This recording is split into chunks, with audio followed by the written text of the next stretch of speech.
profesional, entonces es la segunda película comercial que hago. Ok, ya arrancamos, ¿eh? ¿Sí? ¿Ya? ¿No? Bueno. Ya. Así empezamos. Buenísimo. Oye, está con nosotros Guillermo Amoedo. Amoedo. El director de El Habitante, para promocionar es una nueva película de videocine, de terror, y lo primero que me llama mucho la atención es el póster. Es un póster muy gráfico, es un póster muy... Bueno, tomó su trabajo. Me imagino. Fue una empresa diseñadora chilena. Ajá. Y fuimos ahí trabajando en conjunto. Yo también estaba mandando referencias, ideas, y la idea es un poco que sea impactante, ¿no? Que te quede la imagen de la niña. Sí. No, y referencia al tema de la película. Y además los crucifijos volteados, o sea, no solo es uno, son varios. Pero una de las cosas que además llama mucho la atención, y para la gente que no ubica mucho tu nombre, es los productores de Aftershock, de Green Inferno. Claro, yo también escribí con Eli Roth. Claro. Exacto. The Green Inferno, Knock Knock. La primera fue Aftershock, dirigida por Nicolás López, que fue un poco las películas que se empezaron a hacer, que no eran comedias, sino más tiradas al género de terror. Bueno, muy al género de terror. Mucho. En el caso de Green Inferno. Y después, entre medio de esas películas, yo me dirigí la primera película mía, que fue The Stranger, que también fue producida por Eli. Y esta es la primera, pero The Stranger es más thriller, terror. Esta es la primera que es terror, digamos, género puro. Que además son dos géneros completamente difíciles, ¿no? La comedia es hacer reír a la gente, y el terror... Claro, son dos géneros que son arriesgados, porque tenés dos emociones básicas, que es reír y asustar, ¿no? Sí. Entonces, vos haces la película con un drama, bueno, es un drama que puede pasar, y no esperas risas, si especiales sustos. Acá tenés como cosas muy específicas que requerís, o que la audiencia espera reírse con una comedia, y espera asustarse con una película de terror. Y si eso no lo logra, la película no funciona. Claro. Entonces, como que es muy específico. Con otros géneros son más maleables, digamos, pero acá como que está ser tan específico lo que se busca, tenés que trabajar muy bien el guión y la realización. Entonces es un director que viene de Chile. Yo soy uruguayo, pero vivo en Chile. Vivo en Chile, sí, todas las producciones han sido realizadas en Chile, la mayoría. Pero acá, digamos, El Habitante es una película mexicana rodada acá, con actores mexicanos, con producción de VH5, en coproducción con Sobras de Chile y Purgatorio, que Purgatorio es la división, digamos, de terror de género de Sobras. Oye, ¿cómo es que surge esta conexión ahora con Eli Roth? Porque son buenos, o sea, supongo que son buenos amigos, ¿no? O sea, es un tipo... Hemos trabajado, ya 4 películas juntos. Ajá. Empezó con Aftershock, con la conexión a través de Nicolás López, que conocieron a Eli hace muchos años en un festival con la primera película de Nicolás, que fue Promedio Rojo. Uh-huh. De ahí quedó la conexión. Y cuando fue el terremoto en Chile, el 2010, conversaron del tema, de lo que había pasado en Chile, de anécdotas de lo terrible que había pasado ahí. Y Eli dijo que era una buena idea, un buen concepto para una película de terror. Y bueno, después empezamos a pimponear ideas. Eli viajó para Chile, recorrió más o menos la zona, un poco de scouting de los lugares y haciendo un poco de turismo también. Y bueno, empezamos a trabajar en el guión, salió el guión de Aftershock. Y a partir de ahí salió la relación de seguir trabajando. Le gustó mucho cómo se trabajaba en Chile, porque era todo muy ágil. En Estados Unidos él estaba acostumbrado a un sistema en el que hay algo que se llama Development Hell, que es el tema que puedes trabajando en un proyecto años y hay muchas opiniones, estás en un estudio y viene un tipo, cambian la cabeza del estudio, va para atrás, o te cortan la película, o digamos, empieza todo de cero de nuevo, muchas cosas opinando. Y en Chile estaba este sistema a través de Sobras de que se hacía una película, tenías la idea, la trabajábamos, escribíamos y se hacía la película. I feel like every girl I meet I have to download some new app. What happened to meeting a girl in the park and saying, hey, how about a cup of coffee? Don't worry, Gringo. We're taking you to a nice park where you can ask a girl for coffee. Trust me. This place is awesome. It's like the indie station of Latin America. That's the real Chile. Muy, muy directo. Que es como mucho de Latinoamérica eso, ¿no? Porque claro, también en México, fuera de evidentemente los problemas económicos, cuando levantas un proyecto tienes el guión, lo quieres hacer, lo levantas y punto. Años todo en ese tema de proceso de estudios. Y eso le gustó mucho. Entonces también ese sistema ayudó a que se hicieran las otras películas. Eli había hecho Hostel, hizo Cabin Fever, después Hostel 1, Hostel 2. Y habían pasado 7 años hasta que hizo Green Inferno, que fue su siguiente película. Sí, que después se dedicó un poco más como a producir, a actuar. Claro, ¿no? pero ahora está dirigiendo de nuevo bastante. Ya hizo Dead Wish. Y también otra nueva que se viene ahora que está muy buena. Y además... Con Cate Blanchett y Jack Black. Claro. Sí. Que además es curioso porque como que de pronto el nombre Eli Roth significaba parte del género, ¿no? Como que de pronto el nombre fue nuevo, surgió y todo el mundo estaba hablando de él. Y hasta que regresó también cuando hizo Green Inferno, como que de nuevo retomó esa claro, parte. sí, digamos, tuvo un éxito muy grande con... Bueno, Cabin Fever fue la primera que hizo, que le fue muy bien, sí. Pero después la que le fue brutal. increíblemente bien fue con Hostel. Que incluso el póster era presentado por Quentin Tarantino, claro, ¿no? Y bueno, pero tenía una carrera, la verdad, que en ascenso. Y bueno, dentro del horror se ha hecho un nombre. Sí. Fácil. Oye, ¿tú estuviste en Chile cuando sucedió el terremoto? Sí, estaba en Chile. Yo vivo en Chile desde el 2007. Por suerte yo no viví nada trágico. Pero hubo situaciones, anécdotas y cosas que fueron terribles. Acá, bueno, ustedes vivieron hace poco algo... Es que justo por eso te pregunto, ¿cómo era el ambiente? Digo, porque de pronto es complicado hablar con alguien de fuera de este tipo de temas porque como que no existe la conexión, ¿no? Ustedes igual lamentablemente sufrieron esto, nosotros también. De pronto nos sentimos como ajenos al tema, pero ¿cómo fue allá? Bueno, yo lo viví en Santiago, en Chile. En Santiago no hubo, digamos, problemas, se cayeron en alguna autopista, pero no fue tan complicado como fue acá en Ciudad de México. Pero sí hubo ciudades de Chile donde fue más cerca del epicentro, donde estuvo muy complicado. Hubo gente que tuvo que vivir también en la calle, hubo saqueos, hubo toque de queda. No fue como acá en Ciudad de México, que mucha gente tuvo que vivir también en la calle, edificios inhabilitados. Yo creo que acá la verdad que fue mucho más masivo el tema trágico. ¿Y cuál es el sentir para levantarse de eso? Digo, te pregunto, nosotros tenemos 7 meses que sucedió, mucha gente también en el 85 no vivía en ese terror. Mira, Chile igual está acostumbrado a levantarse muy seguido a estas catástrofes. Igual acá. Y ahí también bueno, hubo un incendio, el incendio más grande de la historia de Chile fue hace 1 año o 2, es decir, lamentablemente están muy acostumbrados a catástrofes y a salir adelante, y es muy solidario la sociedad chilena, entonces como que es muy resiliente a ese tipo de cosas. Cuando estuviste haciendo acá, hiciste acá el Habitante. Sí. ¿Ves ciertas conexiones también entre los mexicanos y los chilenos de pronto? Es más bien algo latinoamericano, no sé si es específico entre mexicanos y chilenos, creo que tenemos cierta cultura similar que va variando un poco entre regiones y países, pero digamos hay un espíritu latinoamericano que es un poco ligado también con el cine de género, de tratar de revitalizar a un género que está un poco ahí de capa caída. Claro. en la región. ¿Ubicas a alguien de acá de México que haga cine de terror? Bueno, a ver, poco. Hemos conocido a Isaac Eastman me acuerdo con su primera película. Sí, Los Parecidos y... bueno, también conozco, pero de festival, a Pablo Lisa, que con Mórbido. Claro. Y tengo muchas ganas, no pude ver Vuelven, pero me escuché muy bien, muy buenos comentarios de la película. Con Isa López. Sí. Y no mucho más, la verdad. Ok. Por ahí hay aquí tenemos un vecino que es el dueño del estudio de audio, que es Lex Ortega, que hizo una película que se llama Atroz. Ah, bueno, escuché, sí. Y de México, y él es uno de los creadores de México Bárbaro también. Ah, bueno, claro, que es como la antología, ¿no? Ajá. Sí. Entonces también acá es director de uno de los cortos. Ah, él.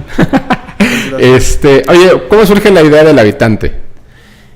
El Habitante originalmente es una idea que tuve hace como 10 años. Estaba viendo el tráiler de una película que se llama Trespass de Joel Schumacher con Nicole Kidman y Nicolas Cage. y pensé que la película tenía un giro que iba para otra cosa. Empezaba como un home invasion y pensé que había algo más ahí. Okay. Vi la película, es un home invasion que tiene y yo pensaba que iba del tema de este grupo de ladrones que se transforman víctimas de lo que encuentran. Y me di cuenta que estaba la idea libre, disponible, entonces escribí el guión, empecé a idear yo el guión de que estaba libre la idea y de qué es lo que se encontraban en el sótano o qué es lo que, con lo que se enfrentaban. Y el tema de hacer una posesión demoníaca, encontrar una niña poseída, me parecía que era lo más interesante. Y a partir de ahí me puse a investigar sobre el tema de posesión demoníaca y para nosotros, porque es un género que cada vez está más popularizado, cada mes sale una película nueva de exorcismo. Sí, ese o zombies, ¿no? Claro, es un género que está muy, muy visto. Y la idea no tampoco yo quería hacer otra película de exorcismos, otra película de posesión, que al final hay temas que son muy repetitivos. Uh-huh. Y buscar la beta de cómo hacemos que este demonio, este antagonista sea distinto a los que hay ahora, que no sea la típica niña que trepa por las paredes y vomita y gira la cabeza, sino que fuera algo más poderoso, una especie de Hannibal Lecter con poderes hipnóticos y que se pueda meter en tu cabeza y usar tus propios traumas y debilidades en tu contra para destruirte, ¿no? Para consumirte desde dentro. Y eso me parecía más terrorífico que tener a una persona trepando por ahí, porque aparte es más íntimo, no sé, es como te meten en tus secretos más oscuros. Y que también eso vino un poco de la investigación. Yo al ponerme a investigar sobre demonios y el comportamiento, cómo está descrito por el catolicismo, la forma en que se comportan, tiene que ver con eso. Hay muchas formas de influencia demoníaca, que es con la tentación. Hay como 4 estados. El más grave es la posesión, pero también se trabaja en forma externa, como incidiendo en la mente y perturbándolo a través de las debilidades de las personas. Y lo que me interesó es eso, ser esa especie de personaje de Hannibal Lecter, pero en un cuerpo de una niña, totalmente poderoso. Claro. Supuestamente los demonios son seres mucho más inteligentes que los humanos, es decir, es como los humanos somos para los simios, ¿no? Así nos ven nosotros los demonios. Entonces, el poder que tienen es inmenso. Ellos pueden ver un poco, a veces no podrían ver el futuro, entonces pueden predecir y saber cómo se van a comportar. Y bueno, están jugando un poco con los protagonistas, así como Natalia Tamara juega con los protagonistas de la película, es lo que les gusta hacer un poco. Que además te decía ahorita antes de empezar a grabar que yo había visto la película en una sala completamente solo, lo cual está bien para ver una película de terror. Una de las cosas que además viendo la película me sorprendía mucho era que yo cuando vi el tráiler me recordó mucho a Don't Breathe de Fede Álvarez. Claro, bueno, la película que te digo, tuve la idea en el 2008. La película quedó un poco ahí parada, como muchos proyectos, ideas que tenés se escriben y después o no se acumulan. Y me acuerdo que un día me manda un amigo uruguayo la sinopsis de lo que estaba haciendo Fede Álvarez como siguiente película. Y que bueno, el concepto del inicio también es muy parecido a lo que yo había tenido la idea original, que es este grupo de ladrones que se meten a una casa y se vuelven víctimas de lo que encuentran. Pero bueno, después, digamos, también incluso le escribí al director de foto, porque yo conozco al director de foto, Pedro Luque, y le digo, mira que voy a hacer una película, pero no estoy copiando. También, para que le avises a Fede que no va por ahí. Y la película, bueno, sí, si bien empieza con algo similar, que es el robo, este giro que tiene, que las personas se vuelven víctimas, después toma un giro que es totalmente distinto a lo que pasa en la película de Don't Breathe. Sí, vaya, a lo que voy es, me parece muy curioso cómo de pronto una idea, o una misma situación en un guión te puede dar como estos distintos caminos, de acuerdo también como a la parte que tú, como guionista en este caso, al principio, vas tomando, ¿no? Como estas decisiones como si fuera un poco como Dungeons and Dragons. Que si tú haces esto, va a suceder todo esto, ¿no? Entonces, hace 10 años cuando tú escribiste el guión, ¿te imaginabas dirigiéndola tú o creías que lo estabas escribiendo para...? No, por lo general siempre que hago una película, cuando escribo una idea propia, siempre yo la escribo pensando en cómo la visualizo en planos, ¿no? Uh-huh.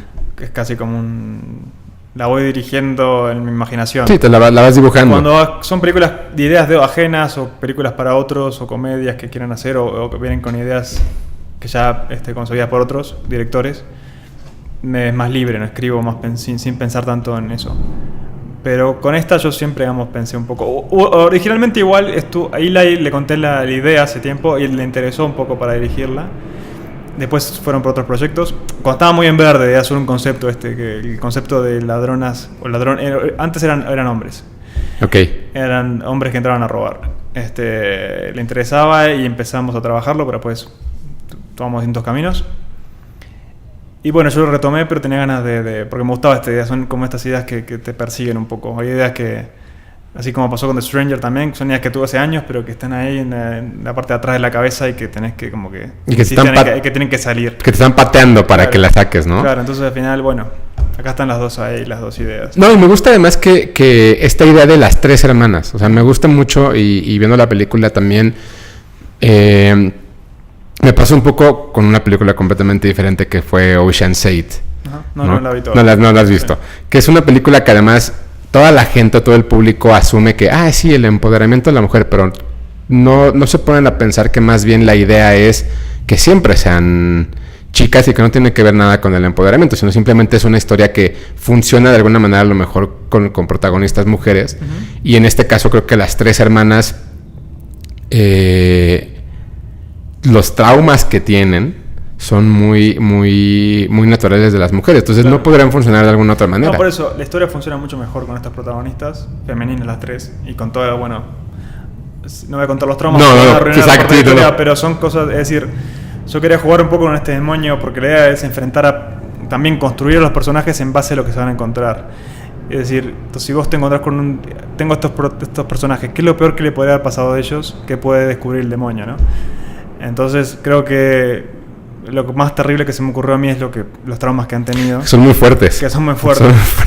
Entonces, pero bueno, son cosas que el demonio va a escarbar y encontrar y usarlas en tu contra, ¿no? Claro. Y también el hecho de ser protagonistas femeninos creo que les da esa verosimilitud y esa fuerza a los contra. Ellas tienen que... Porque las películas de terror también van con el tema de instinto de supervivencia, ¿no? Te persigue el asesino, o tenés tu objetivo es sobrevivir.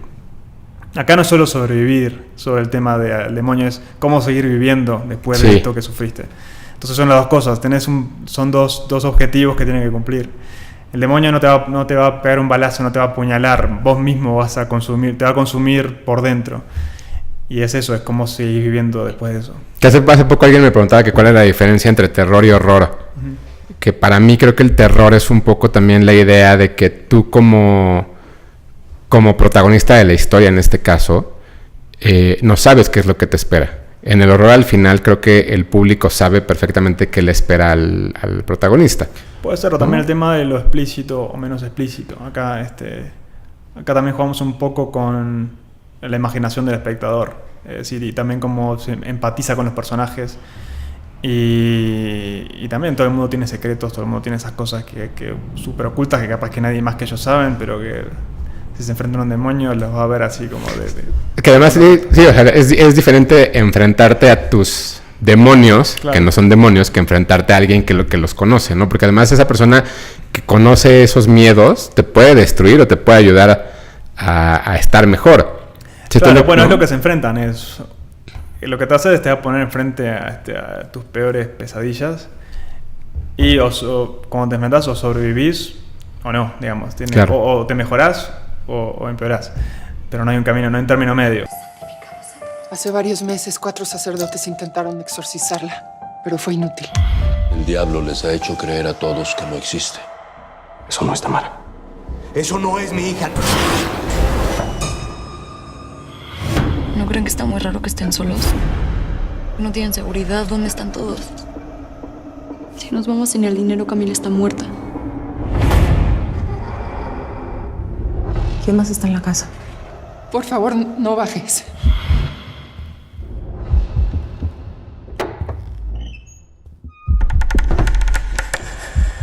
Ayúdame.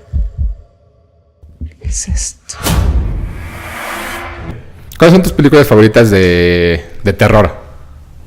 De terror, bueno, o en general. De género de así de posesión, bueno, está la número 1 que va a ser por todos los tiempos El Exorcista, que es el referente obvio.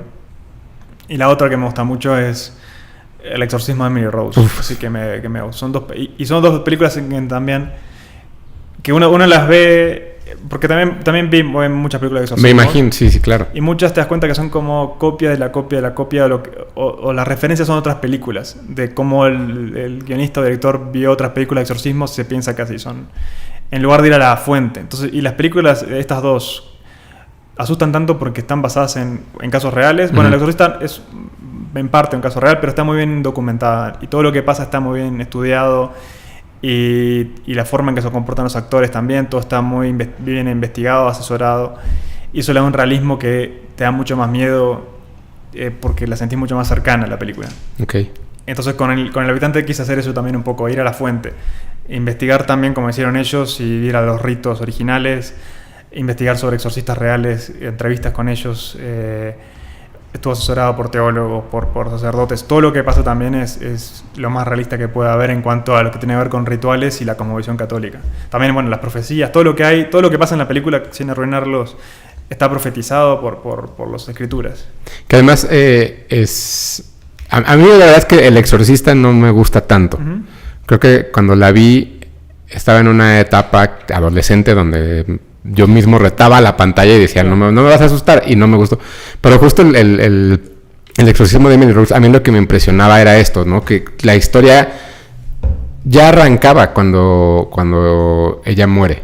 Y te va contando cómo es que existen las dos versiones. La versión médica de es imposible, y la versión de la teología o de la religión de sí sucedió. Aparte es muy interesante, pues es una combinación de géneros, es película de terror con película de juicio. De abogados. Entonces es interesantísimo combinar géneros. Pero también eso explica que la gente piensa que es una película de exorcismos, a veces piensa que es una copia del Exorcista. No, es como, ahí puedes sacar 1000 historias distintas a partir de este subgénero. Es como pensar que es una película de vampiros, es una copia de Drácula, porque tiene vampiros. Claro. Puedes escribir 30 millones de historias de vampiros o de exorcismos o de posesiones demoníacas totalmente distintas, sin tener que ser la copia de algo. Obviamente van a tener similitudes en cuanto al rito del exorcismo o la posesión, pero de ahí hay 1000 caminos distintos que se pueden tomar. Cuando escribes El Habitante, que fue hace 10 años, después tuviste una época que te estuviste escribiendo comedia. Sí, ¿no? Comedias y otras. A veces quedan otras cosas en los cajones, pero también dirigí esta, porque esta idea la tuve antes también de Stranger. Después vino The Stranger, es decir, fueron muchas películas, tiempo que entre que se escribieron, que antes después se producen, después la cronología es difícil de seguir un poco. Y que al final termina funcionando de una manera diferente a la comedia, porque la comedia para la gente es un poco más vendible en ese sentido. Al menos por ejemplo en México funciona más una comedia romántica que una película de terror. Como que la gente sí les gusta el cine de terror. Lo que pasa, bueno, Latinoamérica, si te pones a ver cuáles son las películas locales más vistas en cada país, son todas comedias. No sé si, capaz que hay una excepción en Argentina con El secreto de sus ojos o alguna así casos, pero son casos puntuales.